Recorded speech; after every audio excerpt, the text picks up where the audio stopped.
खानापूर तालुक्यात जंगली प्राण्याकडून वारंवार हल्ले होण्याचे प्रकार सुरूच असून आज लोंढ्याजवळील मांजरपे येथे माजी सैनिक प्रभाकर डिगीकर यांच्यावर अस्वलाने हल्ला केल्याची घटना घडली आहे। त्यात डिगीकर हा गंभीर जखमी झालाय। प्रभाकर डिगीकर हा नेहमीप्रमाणे मंगळवारी सकाळी आपल्या शेताकडे जात असताना अचानक अस्वलाने हल्ला चढविला।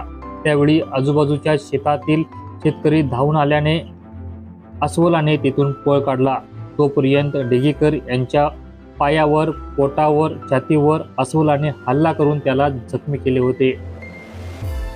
मात्र ताबडतोब त्याला खानापूर सरकारी आरोग्य केंद्रात प्राथमिक उपचार करून पुढील उपचारासाठी बेळगाव येथील के ली हॉस्पिटलात दाखल करण्यात आले।